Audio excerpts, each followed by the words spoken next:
Welcome to our ஆன்மீக களஞ்சியம் channel. இன்னைக்கு நம்ம பார்க்க போகிறது தெய்வத்தின் குரல் 6ஆம் பாகம் 3ஆம் அத்தியாயம் அத்வைத சாதனை. அதில் துறவரம். அத்வைத சாதனை என்று அசலாக வருகிற போது அதற்கு சந்நியாசம் முதல் அங்கமாதலால் அதையும் இங்கே யாரும் அப்படி போவார்கள் அல்லது போகணும் என்று இல்லாவிட்டாலும் சொல்ல வேண்டியதாகிறது. அதில் பாச பந்தங்களை ஒரே போடாக போட்டு கத்தரிப்பது போல மற்றவர்கள் பண்ணுவதற்கு இல்லாவிட்டாலும் ஆத்மாபிவிருத்திக்காக எந்த வழியில் முயற்சி பண்ணுகிறவர்களும் ஓரளவாவது இப்படிப்பட்ட பற்றுக்களை குறைத்து கொள்ளத்தான் வேண்டுமாதலால் ஐடியல் நிலையான சந்நியாசத்தை பற்றி காதாளாவது கொஞ்சம் கேட்டுக்கொள்வது நல்லதுதான். ஆத்மாவை தெரிந்து கொள்ளணுமானால் அதே குறியாய் காரியமாய் சிந்தையாய் இருந்தால்தான் முடியும். மகா பெரிய சக்தியான மாயையிலிருந்து விடுபடுவது மகா பெரிய சித்தியாக பிரம்மமாகவே ஆகிறது என்றால் அந்த லட்சியம் ஒன்றுக்கே டெடிகேட் பண்ணிக்கொண்டு அது ஒன்றிலேயே பற்றாக அதுவே காரியமாக இருந்தாலொழிய எப்படி முடியும்? மற்ற பற்றுக்கள் காரியங்களையும் வைத்துக்கொண்டு இதையும் பண்ணுவது என்றால் அந்த மாயையும் இந்த ஞானமும் எப்படி ஒரே சமயத்தில் சேர்ந்து வரும்? ஒரு பக்கம் அடுப்பிலே ஜலத்தை கொட்டிக்கொண்டே இன்னொரு பக்கம் விசிறி விசிறி மூட்ட பார்க்கிற மாதிரி தான் இருக்கும். இப்படி மற்ற காரியங்களையும் மற்ற பற்றுக்களையும் விடுவதுதான் சந்நியாசம். அதை பண்ணின விட்டுத்தான் சந்நியாசம் ஏற்ற பிறகுதான் இந்த ஜீவன் சாக்ஷாத் பிரம்மம்தான் என்று வேதமே சொல்ற மகா வாக்கியங்களில் உபதேசம் பெற ஒருத்தருக்கு யோக்கியதா சித்தி கிடைக்கிறது. பிரம்மம் என்றால் வேதம் என்றும் ஒரு அர்த்தம். பிரம்மமான வேதமே பிரம்மமாக ஜீவனை தெரிவிப்பதான மகா வாக்கியங்கள் என்கிற மந்திரங்களுக்கு தனிப்பட்ட சக்தி உண்டு. ஜீவன் பிரம்மமே என்ற கொள்கையை நன்றாக தெரிந்து வைத்துக்கொண்டு அதுவே தியானமாய் இருந்தால் மட்டும் அந்த லட்சியம் லேசிலே அனுபவமாகி விடாது. அந்த கொள்கையை இந்த வேத மந்திர அக்ஷர சமூகங்களாலான மகா வாக்கியங்களின் மூலம் ஜெபித்து ஜெபித்து தியானித்து தியானித்து அபியாசித்தால்தான் லட்சிய சித்தி சுலபமாகும். சுலபம் என்றால் ரொம்ப ஈஸி இல்லை. கம்பேரிட்டிவ் ஆக சொன்னது. குளிக்க வேண்டுமென்றால் நாம் புதுசாக கிணறு வெட்டி கொள்கிற மாதிரி நாமே அத்வைத சிந்தனையாயிருந்து சாக்ஷாத்கரிக்க பிரயத்தனப்படுவது.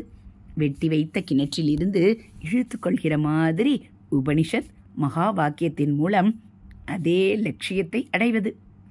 இழுத்துத்தான் ஆகணும். திருப்பி விட்டவுடன் குழாய் கொட்டுகிற மாதிரி இல்லை. குடத்தின் சைஸ், கிணற்றின் ஆழம் இவை அவரவர் சம்ஸ்காரத்திற்கேற்ப மாறும். சின்ன குடத்தாலே ஆழ கிணற்றிலிருந்து பல தடவை இழுக்கிறார் போலவும் சில பேர் பிரயாசைப்பட வேண்டியிருக்கலாம். ஆனாலும் நாமே புதுசாக கிணறு வெட்டி கொள்வதோடு கம்பேர் பண்ணினால் இது ப்ரொடெக்டட் வாட்டர், பாதுகாவல் செய்த ஜலம். இதற்கு பாராக்காரன் போட்டிருக்கிறது. அவன் அலோ பண்ணினால்தான் ஜலம் எடுத்துக்கொள்ள முடியும். அந்த பாராக்காரனுக்குத்தான் குரு என்று பேர். சப்த சமூகங்களான மந்திரங்கள் ஆகாசத்திலே பரவியிருக்கிற பரமாத்ம சக்தியையும் அனுகிரகத்தையும் பலவிதங்களில் இழுத்து பிடித்து கொண்டு வந்து பலவிதமான இக பர நலன்களை நமக்கு உண்டாக்குபவையாகும். அம்மாதிரி இருப்பவற்றில் உச்சி கொம்பில் ஜீவாத்மாவை அந்த பரமாத்மாவோடேயே அபேதமாக ஐக்கியப்படுத்துகிறவையே மகா வாக்கியங்கள் என்கிறவை. ஆத்ம ஞான பிரபோத கிருச் சப்திகாயாம். அஞ்ஞானத்தில் தூங்கிக் கொண்டிருக்கும் ஜீவாத்மாவுக்குள் அத்வைதமான ஆத்ம ஞானத்தை விழிப்புறுத்துகிற சப்தங்களை கொண்டவை என்று ஆச்சாரியா மகா வாக்கியங்களை பற்றி சொல்லியிருக்கிறார். தூங்குகிறவனை டமாரம் கொட்டி எழுப்புகிறது போல குரு இந்த மகா வாக்கிய டமாரத்தை கொட்டி சிஷ்யனுக்கு ஞான விழிப்பை தருவதாக சொல்லி இருக்கிறார். அந்த குரு யோகியதை பார்த்துத்தான் ஒருத்தனை சிஷ்யனாக அங்கீகாரம் பண்ணி சந்நியாச ஆச்சிரமம் கொடுத்து மகா வாக்கியோபதேசம் பண்ணுவார். சாதன சதுஷ்டயத்தில் பார்த்த விவேக வைராகிய சம தமாதிகளில் ஓரளவு நன்றாக முன்னேறி இருப்பதுதான் அந்த யோகியதை. வேதத்திற்கு இருக்கப்பட்ட 1180 சாகைகளில் கிளைகளில் ஒவ்வொன்றுக்கும் ஒரு உபனிஷத்தும் அந்த உபனிஷத்தில் ஒரு மகா வாக்கியமும் உண்டு. இப்படி 1100 சொச்சம் இருந்தாலும் ஒவ்வொரு வேதத்திற்கும் முக்கியமான ஒன்றாக 4 மகா வாக்கியங்களை எடுத்திருக்கிறார்கள். சந்நியாச தர்மங்களை விஸ்தாரமாக சொல்கிற விஸ்வேஸ்வர ஸ்மிருதி, நிர்ணய சிந்து என்கிற நிபந்தனம், தர்மசாஸ்திர தொகுப்பு நூல் மற்றும் அநேக தர்ம சாஸ்திர பிரமாணங்கள், சத் சம்பிரதாயங்களில் வந்துள்ள வழக்கு ஆகியவற்றிலிருந்து சந்நியாச தீட்சையின் போது இந்த 4 மகா வாக்கியங்களையும் உபதேசிக்க வேண்டும் என்று தெரிகிறது. அதோடு கூட இன்னும் பல மகா வாக்கியங்களை குரு உபதேசிக்கவும் இடம் இருக்கிறது. தீட்சை வாங்கிக் கொள்கிறவன் பூர்வாச்சிரமத்தில் எந்த சாகையைச் சேர்ந்தவனோ அந்த சாகையில் வருகிற மகா வாக்கியத்தையும் அடிஷனலாக உபதேசம் வாங்கிக் கொள்ள வேண்டும் என்றும் ஒரு சம்பிரதாயத்தில் இருக்கிறது. பிரணவத்தை முதலில் உபதேசித்துவிட்டு அப்புறம் மற்ற மகா வாக்கியங்களை உபதேசிக்கும் வழக்கமும் உண்டு. இப்படி உபதேசம் கேட்டு கொள்வதற்குத்தான் சிரவணம் என்று பிரம்ம வித்யா சாஸ்திரத்தில் பேர். சிரவணம் என்றால் நேர் அர்த்தம் கேட்டுக்கொள்வது. அதை மகா வாக்கியோபதேசம் பெறுவது என்ற அர்த்தத்திலேயே திருமூலரும் தெளிவு குருவின் திருவார்த்தை கேட்டல் என்று சொல்லியிருக்கிறார். கேட்டலுடன் சிந்தித்தல், மெய்த்தெளிதல் என்று தாயுமானவரும் சொல்லியிருக்கிறார். சிரவண மனன நித்தியாசனத்தையேதான் கேட்டல், சிந்தித்தல், மெய்த்தெளிதல் என்று சொல்லியிருக்கிறார். திருமூலரும் திருவார்த்தை கேட்டல் என்றதை அடுத்து தெளிவு குருவுரு சிந்தித்தல் தானே என்று சொல்லியிருக்கிறார். இங்கே குரு உரு என்பதற்கு குரு கொடுத்த மந்திரத்தை உரு போடுவது என்று அர்த்தம்.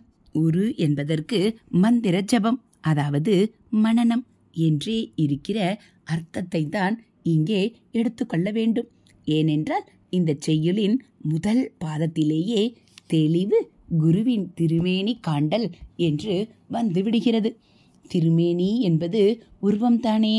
எனவே அதையே மறுபடி 4ஆம் பாதத்திலும் சொல்ல வேண்டிய அவசியமில்லை. அதனால் இங்கே உபதேச மந்திரத்தை உரு போடுவது என்றே அர்த்தமாகும். இப்படி உரு போட்டு அதே சிந்தையாய் இருப்பது தானாகவே நிதித்தியாசனமான மெய் தெளிதலில் கொண்டு சேர்க்கும். ஆதலால் அதுவும் இதிலேயே அடங்கினதாக எடுத்துக்கொள்ள வேண்டும். சந்நியஸ்ய சிரவணம் குர்யாத், துறவரம் பூண்டு சிரவணம் செய்வாயாக. அதாவது சந்நியாசம் வாங்கி கொண்டுதான் சிரவணம் செய்ய வேண்டும் என்றே ஆன்றோர் வசனம் இருக்கிறது. எங்கேயும் போகாமல் இருக்கிற இடத்திலேயே நிர்குண பிரம்மமாக முக்தி அடைவதே இந்த சிரவணத்தின் லட்சியம்.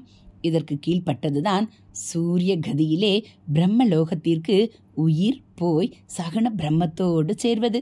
அதை அடையவும் கூட நல்ல பக்குவமான ஒரு ஜீவன் சாந்தனாகவும் வித்வானாகவும் இருப்பவன். வீட்டை விட்டு அரண்யத்திற்கு போய் பிக்ஷை வாங்கி ஜீவித்து கொண்டு தபஸ் இருக்கணும் என்று முண்டகோபனிஷத் சொல்கிறது. அப்படியானால் நிர்குண தத்துவத்தில் உபதேசம் வாங்கி கொள்ள வேண்டியவன் சந்நியாசம் பெற்றுக்கொண்டுதானே ஆக வேண்டும். அடுத்த மந்திரத்திலேயே இவனை பற்றியும் சொல்லிவிடுகிறது.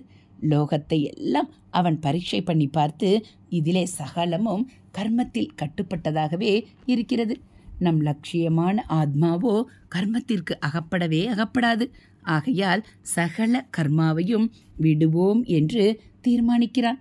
அதாவது சந்நியாசி ஆவதற்கு தயாராகிறான். இதை குருமுகமாகவே பண்ணணும் என்று குருவை தேடி புறப்படுகிறான்.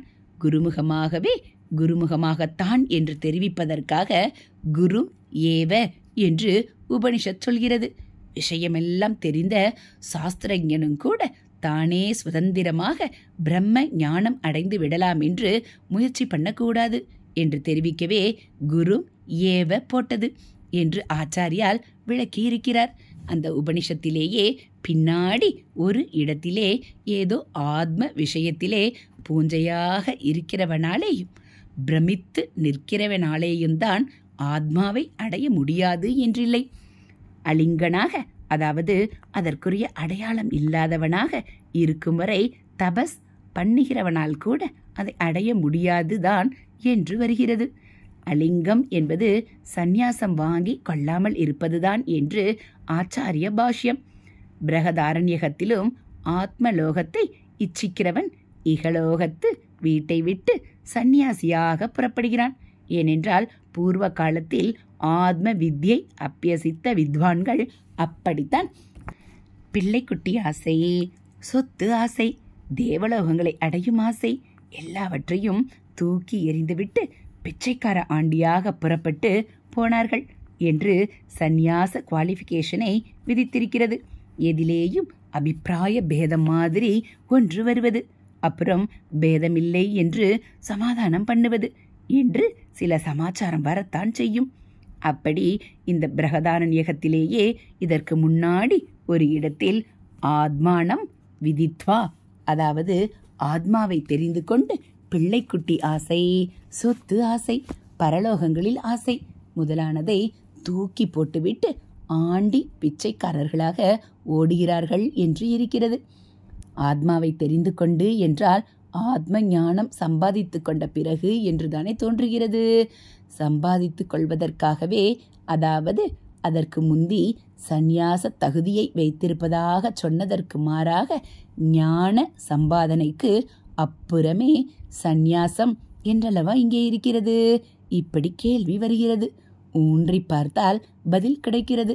என்னவென்றால் அந்த மந்திரத்திலேயே அப்புறம் ஞானி எப்படி நடந்து கொள்வான் என்று கேட்டு எப்படி வேண்டுமானாலும் நடந்து கொள்வான், அது எப்படியானாலும் அவன் ஞானிதான் என்று சொல்லி இருக்கிறது.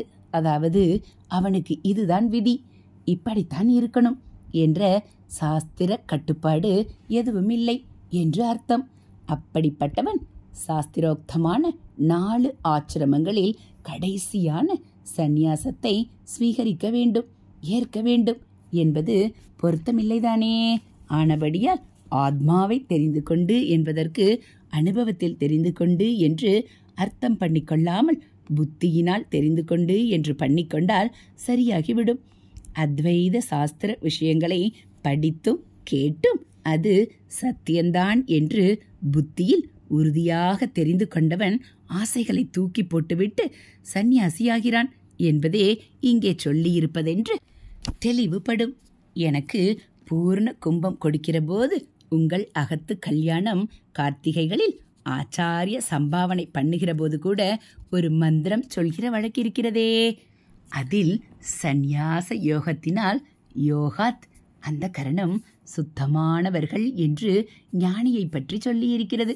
இதனாலும் முதலில் சந்நியாசம், அப்புறம் அதன் மூலமே சுத்தியாகி ஞானம் பெறுவது என்றே உபனிஷத் விதி பண்ணி இருப்பது தெரிகிறது. சந்நியாசாசிரமத்தில் இருக்கிறவன் அவனுக்கு மேலே போய் தானே தனக்கு சாஸ்திரம் என்று இருக்கிற அசல் ஞானி ஆகிய 2 பேரையும் அத்தியாச்சிரமி என்று சொல்வது. ஸ்வேதாஸ்வதரோபனிஷத் முடிவில் அப்படிப்பட்ட அத்தியாச்சிரமிகளுக்கே அதை உபதேசித்ததாக வருகிறது. கைவல்யோபனிஷத் என்று ஒன்று, அதிலிருந்து ஆச்சாரியால் கோட் பண்ணுவதுண்டு. அதில் ஆரம்பத்தில் அத்தியாச்சிரமஸ்தன் ஏகாந்தமான இடத்திற்கு போய் ஸ்ட்ரெயிட்டாக ஆசனம் போட்டுக்கொண்டு உட்கார்ந்து கொண்டு நன்றாக இந்திரிய நிகிரகம் பண்ணி ஆத்மாவாகிய சில ஸ்வரூபத்தை தியானிக்கிறான் என்று இருக்கிறது. சிரவணத்திற்கு அப்புறம் மனனமும் நிதித்தியாசனமும் அல்லவா சந்நியாசியாகியே சிரவணம் செய்ய வேண்டும் என்கிற மாதிரியே மனன நிதித்தியாசனங்களில் சந்நியாசிக்குத்தான் அதிகாரம். மனநாதோ சந்நியாசினாம் அதிகார என்றும் வாக்கியம் இருக்கிறது. பிரம்மசூத்திரத்தில் சந்நியாசிகளை ஊர்த்வரேதஸ் என்று சொல்லி இருக்கிறது. ஊர்த்வரேதஸ் என்றால் சக்தியை கீழ்த்தரமான இந்திரிய வியாபாரத்தில் வீணடிக்காமல் மேலான வழியில் கொண்டு போனவர்கள், அதாவது சந்நியாசிகள். அந்த இடத்தில் வரும் சூத்திரங்களையும் ஆச்சாரியால் பாஷ்யத்தையும் பார்த்தால் அவர்கள்தான் அத்வைத சாதனையில் 3ஆம் ஸ்டேஜுக்கு குவாலிஃபை ஆனவர்கள் என்று தெரியும். ஞானி சந்நியாசியாகத்தான் இருக்கணும் என்பது தெரியும். பிரம்ம சூத்திரத்திற்கே பிக்ஷு சூத்திரம் என்றும் பெயர். பிக்ஷு என்றாலும் சந்நியாசி என்றாலும் ஒன்றுதான். வீட்டு சாப்பாடு இல்லாமல் பிக்ஷையால் ஜீவிப்பவன் பிக்ஷு. பிரம்ம விசாரத்திற்கே ஏற்பட்ட புஸ்தகத்திற்கு இப்படி பேர் இருப்பதும் சந்நியாசிதான் அதிகாரி என்று காட்டுகிறது. ஒரு விஷயம் கீதையில் வந்துவிட்டால் அதைவிட சர்டிபிகேட் இல்லை. சந்நியாசிக்குத்தான் சிரவணாதிகளில் அதிகாரம் என்று பகவான் அபிப்பிராயத்தில் வந்திருக்கிறதா என்று பார்த்தால் வந்திருக்கிறது. சகல கர்மமும் கடைசியில் ஞானத்தில் போய்த்தான் சமாப்தியாகின்றன என்று பகவான் சொல்லி உடனேயே தத்துவ தரிசிகள் ஞானத்தை உபதேசிப்பார்கள். அவர்களுக்கு நமஸ்காரம். பணிவிடை பண்ணி நன்றாக கேட்டு கேட்டு தெரிந்து கொள்ள வேண்டும் என்கிறார். கர்மா சமாப்தியாயிற்றே என்றால் அப்புறம் சந்நியாசிதானே. அப்படிப்பட்ட சந்நியாசிக்குத்தான் ஞானோபதேசம் பெற தகுதியுண்டு என்றுதானே சுவாமி சொல்வதற்கு அர்த்தம். சத்தியந்தான் பரதத்துவம், தபஸ்தான் பரதத்துவம் இல்லை, தமந்தான் சமந்தான் என்பதாக பரதத்துவம் எது என்பதை பற்றியுள்ள பல அபிப்பிராயங்களை நாராயண வள்ளியில் சொல்லி ஒவ்வொன்றின் பெருமையையும் காட்டியிருக்கிறது. ஆனால் முடிவில் இது எதுவுமே பரதத்துவம் இல்லை. சந்நியாசந்தான் பரதத்துவம். பர தெய்வமாக இருக்கப்பட்ட பிரம்மாவே அப்படி சொல்லியிருக்கிறார் என்று முடித்திருக்கிறது. ஆத்மாவை தெரிந்து கொண்டேயாக வேண்டும் என்ற சாதனையில் மேல் கட்டத்திற்கு போகும்போது கர்மாவை விட்டு சந்நியாசி ஆனால்தான் முடியும். கர்மா தொட முடியாத வஸ்து ஆத்மா.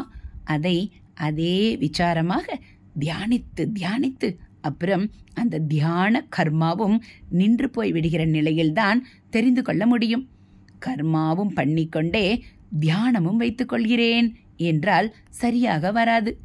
கர்மாவில் இருக்கிற வரையில் அதை ஒட்டினதாக பலவிதமான சங்கங்கள், ரிலேஷன்ஷிப்கள் இருந்தே தீரும். சங்காத் சஞ்ஞாஜதே காம குரோத என்று சுவாமி சொன்னபடி ஒன்றிலே அசோசியேஷன் ஏற்பட்டால் அதிலிருந்து காமம் குரோதம் என்று ஒவ்வொன்றாக ஏற்பட்டு கொண்டே போய் கடைசியில் புத்தி நாசாத் பிரணச்சதி அறிவு அழிந்து விநாசம் அடைகிறான் என்றே முடியும். அதனால்தான் ஆச்சாரியால் கர்ம கோடிபி ந சக்கிய, கோடி கர்மா பண்ணினாலும் பந்தத்தை வெட்டி போட முடியாது. விவேக விஞ்ஞான மகாசினா வினா தாது பிரசாதேன சிதேன மஞ்சுனா. நித்யா நித்ய வஸ்து விவேகத்தில் ஆரம்பித்து அனுபவ ஞானம் என்கிற விஞ்ஞானத்தில் முடியும் சாதனை என்று சாணை தீட்டிய பெரிய கத்தியால் ஈஸ்வர பிரசாதத்தின் மூலமே வெட்ட முடியும் என்று சொல்லியிருக்கிறார். இப்படி பந்தத்தை கத்தரிப்பதற்கே வாழ்க்கையை அர்ப்பிக்க வேண்டுமானால் குடும்பம், உறவுகள், உத்தியோகம் ஆகியவைகளையும் வைதீக கர்மானுஷ்டானங்களையும் கூட கத்தரித்து போட்டுவிட்டு புறப்பட்டாலொழிய முடியாது. ஆனால் ஒன்று மறக்கவே கூடாது. யார் வேணுமானாலும் கர்மானுஷ்டானங்களை விட்டுவிட்டு சந்நியாசியாகிறேன் என்று கிளம்பலாம் என்று ஆச்சாரியால் சொல்லவே இல்லை. சித்த சுத்தி சம்பாதித்து கொண்டவனுக்கு மட்டும்தான் அந்த ரைட் உண்டு என்று அவர் ரூல் பண்ணி இருக்கிறார். எப்படி சம்பாதித்துக் கொள்வதென்றால் கர்மானுஷ்டானம் அத்தனையும் குறைவர பண்ணுவதன் மூலம்தான் என்றும் தீர்மானமாக சொல்லி இருக்கிறார். கோடி கர்மாவாலேயும் பந்த சேதம் ஏற்படாது என்றவர் அபுக்குவிகள். இதை பிடித்துக்கொண்டு அவரவருக்கும் ஸ்வதர்மமாக ஏற்பட்ட கர்மானுஷ்டானங்களை விட்டுவிட்டு அடியோடு வீணாகிவிடப் போகிறார்களே என்ற கருணையினால் அடுத்த ஸ்லோகத்திலேயே விஷயத்தை தெளிவுபடுத்துகிறார். ஸ்ருதி பிரமாணை கமதே ஸ்வதர்ம நிஷ்டா தயைவாத்ம விகத்ரஷ்ய விசுத்த புத்தே பரமாத்ம வேதனம் தேனைவ சம்சார சமூல நாசக. பின்பாதியில் சித்த சுத்தி பெற்றவனுக்குத்தான் பரமாத்ம ஞானமுண்டாகி அதன் மூலமே சம்சார பந்தம் என்பது சமூலம் வேரோடு அழிந்து போகிறது என்று சொல்கிறார். அந்த சுத்தி எப்படி உண்டாகும் என்பதை முன்பாதியில் சொல்கிறார். ஸ்வதர்மத்தில் எவன் நிஷ்டை என்னும்படியான உறுதியாக நிலைத்த ஈடுபாடு பெற்றிருக்கிறானோ அவனுக்குத்தான் சித்தம் சுத்தியாகிறது என்கிறார். சரி, ஸ்வதர்மம் என்னவென்று எப்படி தெரிந்து கொள்வது என்றால் அதற்கும் ஸ்லோக ஆரம்பத்திலேயே பதில் வைத்திருக்கிறார். ஸ்ருதி பிரமாணை கமதி. அதாவது வேதம் என்ன சொல்கிறதோ அதுவே பிரமாணம், அத்தாரிட்டி என்ற ஒரே நம்பிக்கையால் ஸ்வதர்மத்தை அறிந்து அதை பூர்ணமாக நடத்தி அதில் நிஷ்டனாக வேண்டும் என்கிறார். வேதம் ஸ்வதர்மம் என்று சொல்வது சமுதாயத்தை வர்ண விபாகம் பண்ணி ஜாதி முறையில் அமைத்து இன்னின்னார் இன்னின்ன கர்மம் பண்ண வேண்டும். அதே மாதிரி பிரம்மச்சாரி இன்ன பண்ணணும், கிரகஸ்தன் இன்ன பண்ணணும், ஸ்திரீகள் இன்ன பண்ணணும் என்றெல்லாம் முக்கியமாக கர்மாக்களை எடுத்து சொல்வதுதான். ஆகையால் வேத பிரமாணத்தில் அமைந்த தர்ம நிஷ்டை என்றால் கர்மானுஷ்டானத்தில் நிஷ்டை என்றே அர்த்தம். இவ்வாறு பூர்த்தியாக கர்மாக்களை செய்துதான் சித்த சுத்தி பெற வேண்டும். அப்படி பெற்றாலே பரமாத்ம ஞானம் பவ பந்த நாசம் என்று சொல்கிறார். வேத விதிப்படி கர்மாக்கள் செய்கிற போது சரீர காரியங்களின் மூலமே சரீரத்தை பிழிவது மாத்திரமில்லாமல் மனசின் அழுக்குகளையும் பிழிந்து தள்ள முடிகிறது.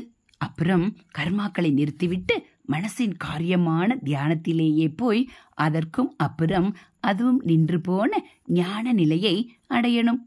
தர்ம நிஷ்டை என்கிற கர்ம நிஷ்டையை பெற்ற அப்புறம்தான் ஞான நிஷ்டைக்கு முயற்சி பண்ணணும். இது இல்லாமல் அதற்கு போகவும் கூடாது. அதற்கு போகிற யோகியதை உண்டான பிறகு இதில் சம்பந்தம் வைத்து கொள்ளவும் கூடாது. ஜலத்தை நிறைய விட்டு பிழிந்துதான் துணியில் இருக்கிற அழுக்கை எடுக்க வேண்டும். அதுதான் வழி. அதற்காக அழுக்கு போன அப்புறமும் ஜலத்திலேயே போட்டு பிழிந்து கொண்டிருந்தால் என்ன ஆகும்? நைந்து போய் கிழிந்துதான் போகும். அப்புறம் காற்றுப்பட போகிறது தான் ஞான மார்க்கத்திற்கு போவது. காற்று சூரிய வெளிச்சம் ஈரத்தை மட்டும் போக்கும், ஞானமோ துணியையே போக்கிவிடும். இது கிளிசலாக்கி போக்குவது போல அதோடு முடிந்து போவதில்லை. ஜீவ துணியை போக்கி அதையே பிரம்மம் என்ற அழிக்க முடியாத தங்கத்தகடாக மாற்றிவிடும். நிஷ்டை என்ற ஆத்மாவிலேயே நிலைத்து நிற்பது ஜீவனின் காரியமாக இல்லாமல் ஜீவனே போய் நிஷ்டையில் பெற்ற அனுபூதி ஸ்வரூபமான சத்வஸ்து மாத்திரமே எஞ்சி நிற்கும். பிரசாந்த தத்துவமாக பாராயணம் என்கிற மேலான புகலிடமாக இருக்கும் ஸ்திதி அது. ஹரஹர சங்கர ஜெய ஜெய சங்கர, ஹரஹர சங்கர ஜெய ஜெய சங்கர. மகா பெரியவாச்சரணம். இதுபோல் தெய்வத்தின் குரல் பகுதிகளை நீங்கள் தினந்தோறும் கேட்கணும் அப்படின்னா மறக்காமல் நம்ம சேனலை சப்ஸ்கிரைப் பண்ணுங்கள். கூடவே பெல் ஐக்கானை கிளிக் பண்ணி ஆளுங்கிற பட்டனையும் அழுத்திடுங்க. நம்ம சேனலில் வரக்கூடிய தெய்வத்தின் குரல் பகுதிகள், மகாபிரிவா மகிமை, மகாபிரிவா அருள்வாக்கு, ஆன்மீக கதைகள், ஆன்மீக தகவல்கள், ஸ்லோகங்கள், ஆலய உலா எல்லாம் உங்களுக்கு பிடிச்சிருந்தா ஒரு லைக்கும் கமெண்ட்டும் கொடுத்து உங்களுக்கு தெரிஞ்சவங்களுக்கும் ஷேர் பண்ணுங்க.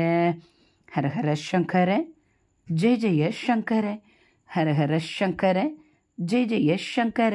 காஞ்சி சங்கர, காமகோடி சங்கர, காமாட்சி சங்கர, காமதேனு சங்கர. மகாபெரியவாச்சரணம்.